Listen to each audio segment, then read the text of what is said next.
of Chillin with Da Pool. That's right, I'm your host with the most, Pirate Master Deadpool Supreme.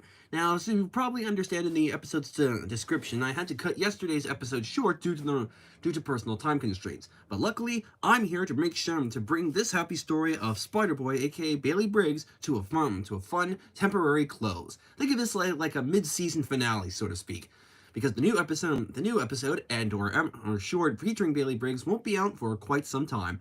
So consider this to be the mid-season finale to Bailey's overarching story.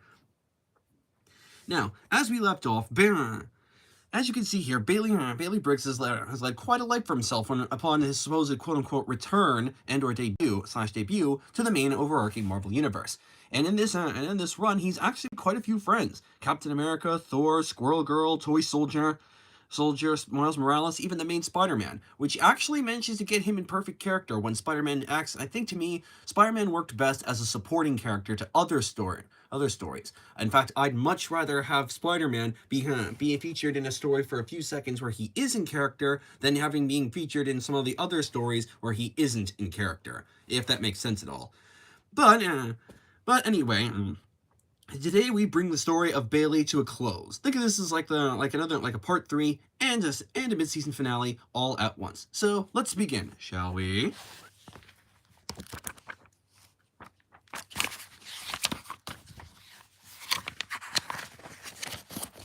Yeah. The story starts off with Peter Parker just being all angsty, dark, and brooding, kind of like Logan. But unfortunately, the Madam Web here, or Julia Carpenter, or maybe it was Cassandra Webb. I really can keep track of these things. Anyway, he basically tells him that if there's a way to bring Bailey back into the fold, it's to basically sacrifice something that he holds very dear. And of course, Spider-Man's already been through that whole self-sacrificing thing. I swear to God, Spider-Man sacrifices more stuff than Colossus does. If you've read the original X-Men comics, you'll know that he pretty much has martyr syndrome. Just saying. I mean, you like the literal Man of Steel, but the martyr complex kind of taints it for a bit. But anyway, Spider-Man basically just rehashes. Apparently, this is what Bailey's story is basically about. He was kidnapped by Madame Monstrosity, and he and his mom were experimented on by said crazy Madame Monstrosity. Ended up being rescued by Spider-Man, took under his wing, ended up teaching him the ways of the spider, and of course. Ooh, nice. Yeah, nice. Anyway, ways of the spider and started, becoming his own, individual character. So that's basically the story of what we have so far.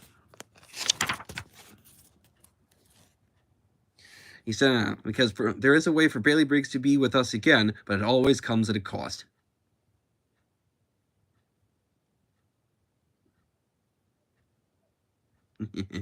Yep, I see you, and thank you very much, John. Oh, and also, just before I go any further, don't forget to hit that like button and subscribe for more interesting and modest content. Anyway, back to the story at hand. There's always a price that has to be paid by something dear to both Spider-Man and Peter Parker. I'm like, oh, Jesus Christ. The phrase, the self-sacrifice thing, it's a bit played out at this point. I mean, I don't know if you guys are reading this, but in comics and movies, it's like the whole self-sacrifice thing is just a bit, played out. It's just become too tiring. I mean, at least when they bring it back, at least have some actual weight to it. Otherwise, they're just doing it because I know part of the character. Some of the modern series like this really loves flanderizing its characters to a singular personality trait. There's no really any more complex characters or stuff like that anymore. It's just more flanderizing, one-track, flat, generic personality traits and everything. So, well, at least with this one, they actually did get Spider-Man partially right. So anyway, Bailey is transported to the Spider Society and of course here we have their world's Anya Coruscant, who acts as the Spider Supreme, which is basically a spider-themed version of Doctor Strange, the Sorcerer Supreme.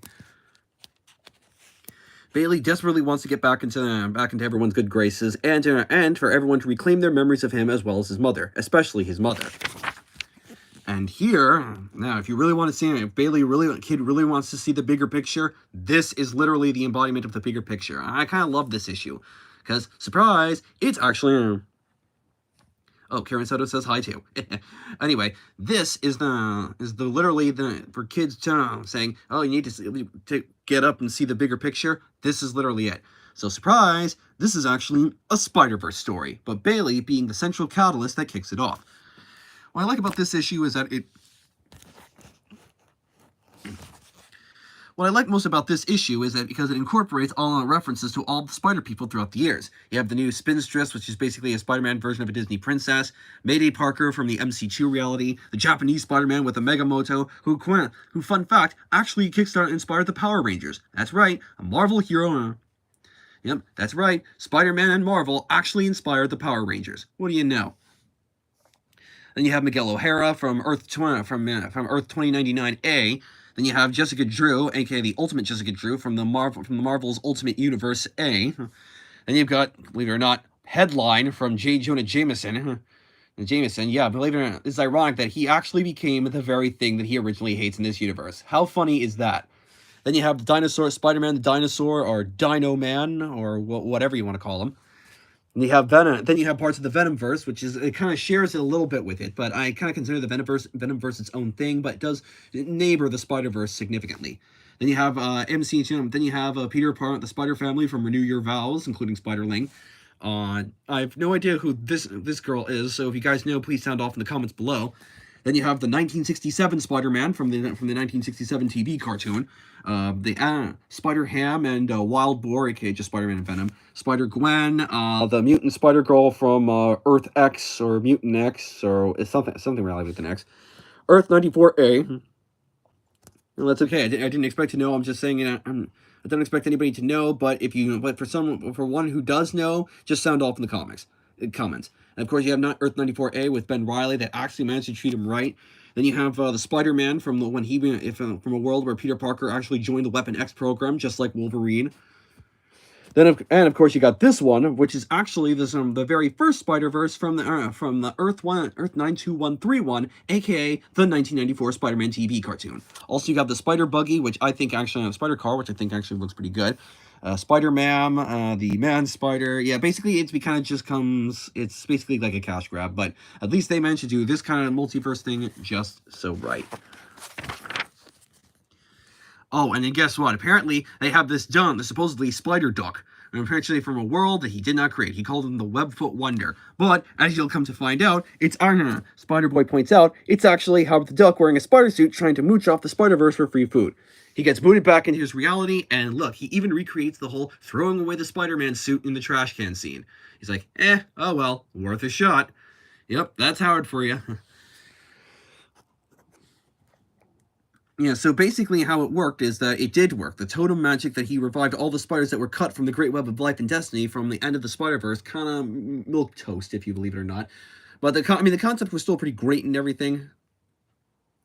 The concept's pretty great and everything, but with its execution, kind of definitely could use some work. And then he showed up. Apparently he's like saying, yeah. He said, yeah, but when you said when it was my turn, you waited too long, and that's why no one can remember me. So what's stopping you from giving it another shot? Maybe this time it'll stick. From his introduction. I kind of didn't like the way he was introduced here, but after reading his story and getting to know the character, I kind of know. You can't help but feel bad for the kid. He already went through so much experimentation, and he's barely in elementary school. Trust me, this is like the real tragic sob story. I mean, no kid should have to go through what Bailey Briggs went through. Not even his own mother. So believe me. Apparently they use these artifacts. The spider dagger. Let's see. The three artifacts. I have no clue what the other ones are, but the one that Anya Coruscant is holding is the totem that severed the spider dagger. Oh wait, never mind. Here it is. It says over here. This is the ancient scrolls from their first adventure in the Spider-Verse.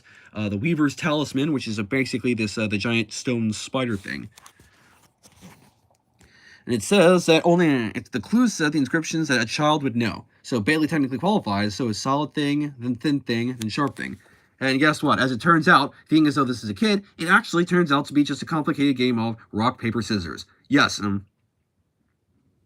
So yes, apparently it is a simple game of rock, paper, scissors, so who would have thought? Apparently, now, I heard this misconception that rock, paper, scissors is an evil game, but that's just regular show logic. If you haven't seen regular show, please go check it out. I think it's available on Cartoon Network, HBO Max, or something of the like, but it's a really good show. I won't any spoils for it, but you can find clips of it online. Anyway, Excuse me, just still getting over a nasty cough. Anyway, Anya enacts her Doctor Strange spell and unfortunately accidentally causes the Great Web to literally suck Spider-Boy into the Great Web of Life and Destiny. He goes tumbling through the realities where you'll see even more of them. One where Mary Jane becomes Spider-Man, Penny Parker. Let's see. Where Penny Parker, where I think that's a gender-bent version of Peter Parker, actually becomes a Spider-Girl at a young age, just kind of like Bailey. Jessica Drew, and then of course there you have the MC2 adaptation version of Spider-Man. So they're all linked. But also you got Spider-Punk right over here, and I don't know if this is actually like the gender-bent version of Peter Parker, but who knows. So anyway, Anya's doing her best to cast a spell to try and Anya Corazon, aka the Spider Supreme, tries her best to pull Bailey out of the Spider-Verse, but it turns out ends up pulling sorry if I'm butchering or mispronunciation the name, Takuya Yamashiro, aka the Spider-Man of Earth 51778. Can I see your face? I'll save it for any quick face reveals will be revealed at the end of the video, so please be patient. Any hooser, this is basically the Japanese Spider-Man who was pulled out of the Spider-Verse by mistake, and as a result, Bailey is now stuck inside the Japanese Spider-Man, Japanese Leopardon. And yes, believe it or not, this was the very thing that inspired the Power Rangers. Like I said before, it came from Spider-Man. Bailey is frantic, like any kid stuck in a giant robot, and while initially being excited that he isn't a giant robot, he's kind of flipping the freak out because it's on. He doesn't know how to drive it, and pretty much they're all in Japanese. So he says, "Wait, this phone has a cord on it? How old is this thing?" Well, I mean, this was in the late 70s, early 80s, so I mean, rotary technology was still pretty much in use in its day. Let's see. So basically, this world Silk from the Perfect World, from Spider-Man's Perfect World, it uses the Great Web of Life and Destiny to telepathically communicate with Bailey Briggs. He then discovers a kaiju, which is basically just a giant monster of, believe it or not, King Bowler. And I got to admit, even though he's still relatively new, I got to admit the design here looks pretty snazzy. Do you play Fortnite? To answer Karen's question, no, I do not play Fortnite, and I have no interest in playing it in the distant future. If you have any other questions, please leave it in the comments. Thank you. So anyway, Bailey tries everything he can to defeat the King Bowler, one of his new Rogues Gallery members, and it's kind of interesting. I mean, and this is a guy who was actually on the bowling team for 3 years of high school, so. Would have been 4, but we had budget cuts 1 year. I think it was junior year or something like that. But anyway, the Japanese Spider-Man uses the Great Web of Life and Destiny to telepathically communicate with Bailey and helping him pilot the Leopardon. And finally, it turns out it's a giant kaiju fight and. As you fight, King Bowler gets knocked out. Bailey ends up living every kid's fantasy of piloting a giant robot with a giant laser sword vigor. Yes, it's exactly how it sounds, and it's exactly what it's going to sound like. So he basically just throws the sword and impales King Bowler, destroying him in a fiery explosion. And being a kid, he's like, "Wait, did I straight up murder that guy? Did he have a wife or kids or anything like that?" And to which Spider-Man basically replies with, "He was a creature born of Professor Monster's nightmares, and nothing more. Destroying BEMS," I think that's what their acronym in that universe is a noble task. You should be proud, Spider-Boy. And yes, I am using the Japanese impression, so please don't get offended. Anyway, the Japanese Spider-Man is then returned back to his native universe, and he says, "I hope the same goes for you, Spider-Boy, young Spider, and you too have found your way home." While the girls are basically trying to figure out where Spider-Boy has teleported to, he says, you see here another reference. There's Carnage, there's the Gamerverse Spider-Man, you can tell the Insomniac Gamerverse Spider-Man. You have, I think this one that looks kind of like Spider-Man and Doctor Doom, I don't know what that one would be. Any from the Renew Your Vows, but nearly all grown up. MC2 Spider-Man, the Poison from the Venomverse, and I think that's basically about it for the voice and cameos and everything. But here, he's trying to. But here, this is a real surprise. I think this was one of my favorites. Bailey's actually transported back in time to 1967, where he ends up being in the Earth 67B, the home of the Spider-Man 1967 cartoon. And I got to admit, him dressed up, seeing in Spider-Man's old suit and yellow sweater vest and tie, it's actually pretty snazzy. And look at that, he looks just like Jimmy Olsen. Please tell me that you cannot look me right in the eye, or at least look him right in the eye, and tell him that that is not Jimmy Olsen. Have a nice little reference to the whole my pal Jimmy Olsen comics or something like that. Of course, we have Spider-Man going. Now, the girls are pretty much trying to retrieve Spider-Boy from the Spider-Verse. And of course, Madam Web says, "Oh, you should have known him better and everything. Should know, I think, because it even goes to show that that life can surprise even the greatest of soothsayers. Because it's like you can't predict all of life. It's like it's nearly impossible. Even the greatest of soothsayers, like Merlin from Arthurian legend, could only get halfway. Can only go so far because they are still mortal. Even gods can." Hell, even gods can get surprised by this, believe it or not. So, and then, so anyway, you'll probably see the pattern that when Bailey gets sucked into one universe, the native totem of that reality gets transported back there. It's kind of an old totem swap, basically. And then he goes, "Walloping web snappers, how did I get here?" So yeah, and basically I said, just like Paul Soules, the first voice actor who gave Peter Parker a voice. May he rest in peace. So basically, Jameson is just nagging at Bailey to, you guessed it, get me pictures of Spider-Man. Yeah, that's right. Get pictures of him as a menace, crime spree, on the rampant, and the like. And of course, you have Betty Brant over here, who is a redhead for some reason. I think they were trying to incorporate Mary Jane here, but they kind of went about doing it the wrong way. Kind of like her, as a brunette and everything. It's like, they're in cahoots, Miss Brant. Isn't that right, Briggs? Actually, I don't even know Spider-Boy's not even anywhere to go near the Green Goblin. It's like, I don't care. I don't care what they have to say. Just get me pictures of Spider-Man. God bless it. Yeah, so basically I'm just aiming for a funny J. Jonah Jameson impersonation. I'm doing with the whole spectacular verse J. Jonah Jameson. It's just funnier that way. He's still a dick, but at least this version of him is actually kind of funny. I don't get it. Jonah and Betty are in danger, so why isn't my stand-in turning to Spider-Man to save them? Because Bailey isn't Spider-Man, Mr. Parker. He's Spider-Boy. But your point still stands. Well, it's like saying, I'll put you in mental contact with him so you can tell him yourself. He goes, well, ain't that a kick? This a kick in the pants. Guess you gals do stuff like this all the time, do ya? So you see, keep in mind, he is from 1967, and his views on women and your proactive women is kind of a bit on the nose, but you can't help it that. It's just the time period that he was born in. He can't help it. It was just a societal norm. Anyway, the Green Goblin breaks in and threatens J. Jonah Jameson to take a picture. He says, wants him, demands that he take a picture and everything of him. He says when the Emperor Emerald got pinched by the Green Goblin, needs an alibi. So, telling a 67 verse Peter Parker and some convincing gives Bailey the courage to go after the Green Goblin. So he shoves Miss Brant and J. Jonah Jackass away while he slips into the room closet and changes into a 67 adaptation of his costume, my psychic sidekick. Ouch. So he basically, mind if I jump in? My big mouth. There's nothing to concern you. First of all, I need to do is focus off Jameson and then take back the gem. I knew good thieves and everything. And yada yada yada. He basically, in 67 verse Spider-Man says, "You still there? Never been up against a goblin before. How am I doing? So far, so good, champ. Why don't you take the fight to him?" So he says, my only tip is spin a web of any size. Let me guess, catch criminals just like flies. And yes, I'm basically quoting the main theme song to the Spider song. Because next to the spectacular Spider-Man theme song, this one was the original GOAT. And it's like, yep, you're rewoven into his reality. So it's basically a totem transfer. Some bread, a pumpkin bomb will deal with you. And it's like, Goblin tries to throw a pumpkin bomb, but Bailey webs it up to his hand.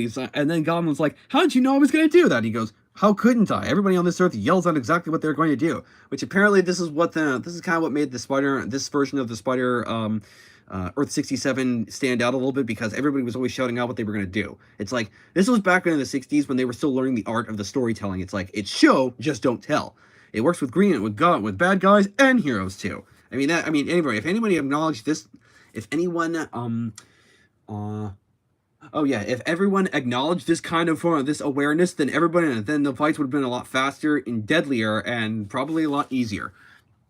And he goes, "Oh, my poor office. No, I better not damage my wallpaper. What did I do to deserve this?" I'm like, "Really, Jameson? What? It'd be a lot easier to do than to make a list of the stuff that you didn't, what you didn't do to deserve this. Deserve this because you have all this. You had this long thing coming." He's like, "Emerald got." He's like, "Courtesy of your friendly neighborhood Spider Boy." Spider Boy, what? You're calling yourself Spider Boy? Nope, he's gone, and it looks like I've been rewoven back to this reality. He's like, reality? What? I don't even know what's real anymore. Don't worry, Jameson, you're real. A real pain in the neck. As for you, Spider Boy, thanks for filling in, and hope you get back to your home reality soon. Basically, we're just gonna skim. I'm gonna skim over this one because it's not really important. But Spider Boy actually goes to the reality of Spider-Man that shoots Twinkies. He was part of a Twinkie ad in the comic books and later for a commercial. It's like apparently he goes up against this guy, a Hotshot, aka a Pyro knockoff. So it's like you can just will Twinkies into existence and everything.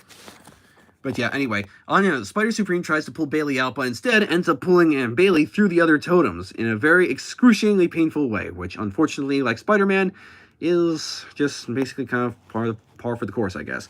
But anyway, you got more Spider-Man cameos. You got MJ from the Exile Spider-Man, who is kind of one of my favorites, by the way. Spider-Man, if he were set in the 1602 reality, which was set in the Shakespearean time. And Spider-Man from Spidey and His Amazing Friends, featuring Iceman and Firestar, which is exclusively created for this cartoon.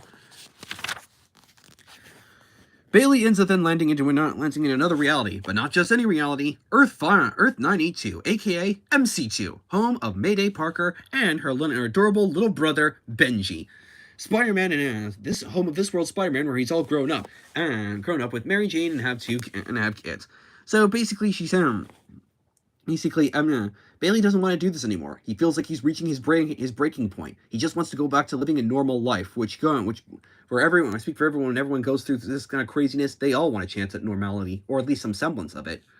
MJ, being the mother that she is, feels sorry for him. Mayday kind of agrees that the whole Spider-Verse thing is kind of dumb, which I think I prefer if these guys just visit each other without having a world Spider-Verse ending crisis, or just, hanging cross-dimensional hanging out and everything. I mean, the Spider-Verse kind of did something like this, and did something like this in the Across the Spider-Verse movie, and it's a box office legend. He goes, "Hang in there. Good days will come around again." "Yeah, Peter. You just, for this world's reality, Peter. With Earth 616. Parker? Yeah, not so much. So, bad taste." Oh, yeah, and apparently, this Peter Parker lost his leg after a battle with the Green Goblin at the very start of Spider-Girl's run, but he ended up getting it back at the end of the Spider-Verse, then. Not the end of the Spider-Verse saga. He's like, "Look, and it came out a leg ahead." Yep, that's Peter Parker for you, all right. Always with an engaging sense of humor. And MJ's like, "Please get your leg off the table." It's like, yeah. So anyway, Mayday tries to offer Bailey one of her Web Warriors communicators, but he kind of teleported out. And in case you noticed, Benji actually talks now. I mean, he's grown. He's probably like, I don't know, like 5 or 6 or something. I'd say like a few years younger than Bailey, but it's surprising to me because the only time I ever read about him was in the comics, is in the MC2 comics, and apparently he doesn't talk because he's still just, well, an infant. Freaks out the little guy. And apparently, Bailey gets to land in, boom, the 1994 Spider-Man TV cartoon, featuring all the Spider-Man, including the Beyonder and Madam Web. I know, this one, I gotta tell you right here, this event right here, the Spider Wars thing, this was its very conception kicked off the whole Spider-Verse as a whole. It's very special because this is what started the whole thing in general. So I'm glad that they're paying homage to the very story arc in a 1994 cartoon that started it all. So he's basically just fighting still the armored Spider-Man, the Ben Reilly version, one of the 8-armed Spider-Man, and even a guy who's actually just some guy in a Spider-Man suit. As it turns out, at the end of that cartoon, he's actually an actor who plays Spider-Man on TV. So he got sucked into it because apparently they mistook the costume for, the real thing. Until at last, to start a Spider War. And apparently, this right here is where Bailey finally has had enough. He's not Peter Parker. He's not a Spider-Man. Doesn't want to be. And look at that face. Just look at this face right here. You can tell that he's really been through enough. And he's just a kid, too. So, he broke down. He's literally breaking down crying. He's still a kid after all. But look at this. You really can't help but feel bad for the kid. He really has gone through a lot. And at such a young age, too. It's not like when Spider-Man was when he was just 15. This is a 10-year-old elementary schooler who's gone through the ringer. There are kids out there in the world that have probably gone through something, not exactly like this, because that's kind of unrealistic, but something of that, whose tragedy and outcome is equivalent to that of this one here. But basically, in the as the Spider-Verse event kind of draws to a close, Spider-Man decides to make something, tries to sacrifice something. He said, when he got severed from the great web of life and destiny, he actually was given the chance at a perfect life. His uncle Ben, both his uncle and his aunt and uncle survived. He lost his leg, ended up becoming friends with Flash Thompson. Still hate that guy, but respect his character arc. Ended up graduating with a valedictorianship. Won a scholar. Went fishing with Uncle Ben, and basically won a scholarship to Oscorp via Norman Osborn. And I don't know if there are any other characters in that reality that survived, but I think that Silk is the heroic Silk is from this reality. Just saying. He says, I told Bailey I didn't want those extra memories of Uncle Ben because it felt like a curse. Trust me, Peter. Peter. Those memories are actually the only thing that'll keep you from going like full-blown villain. I mean, if anyone deserves to go have a full-on villain arc besides the symbiote thing, it's definitely him. So he decides to basically sacrifice those memories because, of course, he sacrifices them because apparently Spider-Men aren't allowed to be happy. Ugh, that's just saying that just makes me want to retch. And then slowly but surely, Bailey returns back from the Spider-Verse, and he's like, "Look, of course I do. Look at me. I'm Spider-Boy," and you can tell all the memories of his. He has all the different memories of his life. He's his team ups, his friends, his family, and all the adventures and the many people that he's had across the way, along sharing the journey with him. And Bailey was like, who was like started out 3 years ago, and he's like, "You remember?" And he's like, "Of course I do, kiddo. We all do." And he's like, "Everybody, even Mom, I gotta call her." So yeah, it basically just ends with a happy ending. And of course, Madam Web has to ruin it by saying, you got to be careful what you wish for, Spider-Boy, because it always comes at a cost. But you know what I say? Screw you, Madam Web. Just let him be happy for once. I know everything comes at a price, but we don't want to hear it, nor do we care. And with that, we have reached the end of and that, my dear viewers, is the end of the story. Spider-Boy's overarching story kind of comes to a temporary close here. And besides, I think it actually did well. At least Dan Slott did a very good job of it. Spider-Boy served his purpose. He kicked off the whole regaining the memories arc and a meaning of both stories of regaining his memory and his people's memory and reuniting with his mother in a meaningful way, and became a hero because of it. I kind of like Bailey now. He's one of the newer characters that's definitely he's definitely the 2020s breakout character. Kind of like how Mayday was in her time, and Miles was in the Ultimate Verse. And no doubt that he'll eventually, that as the years go by, he'll eventually have that slow rise from random temporary one-off to leading main character. I mean, you can't help but feel bad for the guy. He's definitely left his mark on the Marvel Universe, and is undoubtedly one of the Spider-Verse's most memorable.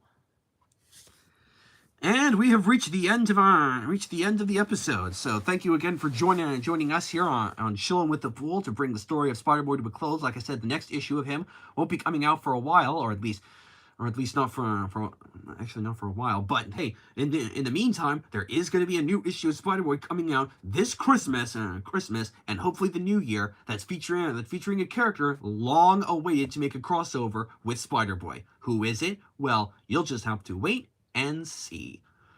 Alright, until next time, true believers, I'm Pirate Master Deadpool Supreme, and this has been Chillin' With Da Pool. Excelsior!